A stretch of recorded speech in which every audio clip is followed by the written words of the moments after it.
Legislator, no Dan Bichette around, no cops, everything's fine, but they had a budget last week, and we're going to have a little chat here. You are, again...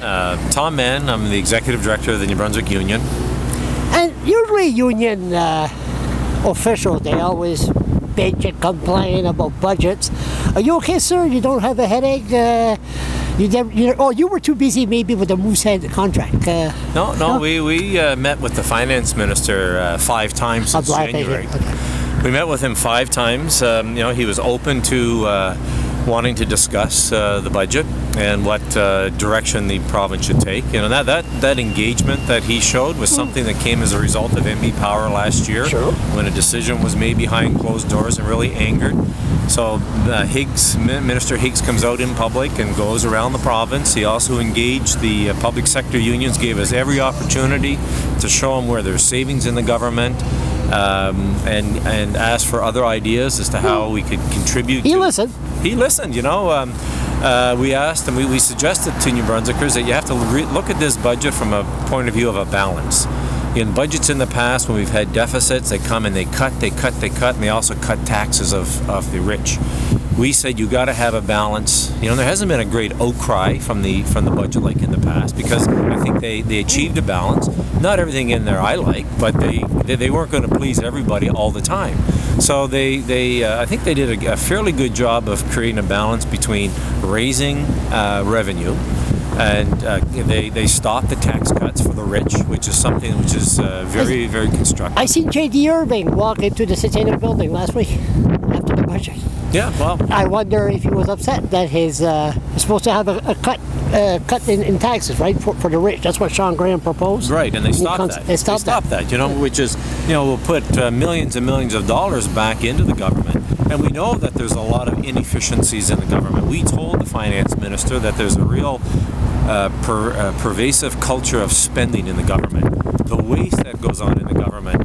And I represent people that are admin support. I represent people that have supervisors, and they have a director, and they have a deputy, and then they have the minister. Like, there's 8 echelons of people all pointing the finger down at people. And this government gave the members the opportunity to say, where we waste money? We waste money here, here, here, and here. We recommended that to Minister Higgs on a couple of occasions that he's got the best man in the job as the Deputy Minister of Finance. Michael Ferguson, for 10 years, was the Auditor General. He studied the spending of the government. And you go through 10 years of his reports, there's the answer.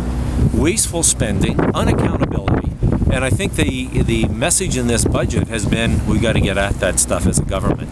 And so, we're going to take a wage freeze.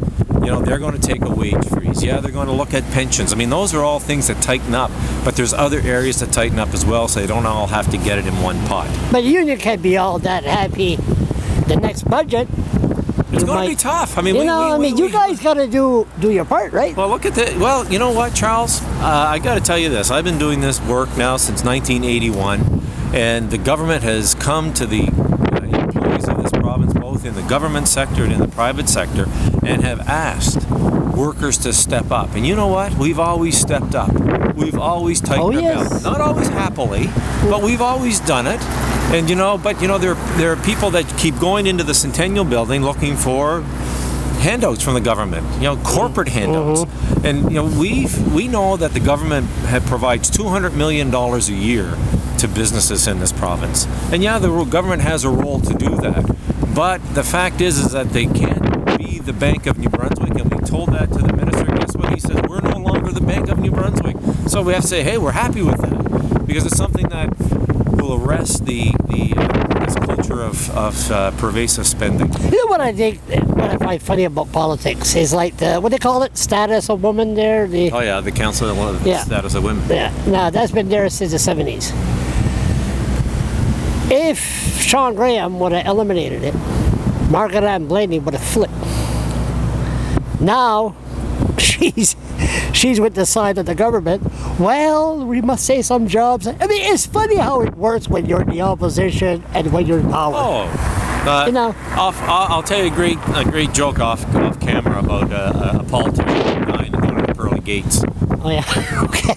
So the bottom line, you're happy? The bottom line, I wouldn't say happy, but content in that they listened. Our first principle was that they create a balance, and I believe they've done that. And they've been able to reduce the deficit almost in half in the first year. I mean, there's going to be cuts in the public service. There has to be, and we were prepared for that, and we'll deal with the individual cuts where they are. But the great thing about this budget is that he's asking New Brunswickers to continue to be engaged with him. That it wasn't a one-trick pony going around the province. He wants people to tell him, and I think that is a real shift. Last year we learned that politics as usual doesn't work in this province, and that pre-budget consultation was an example of politics changing. We're going to get into that in 1 second. Okay, hold it.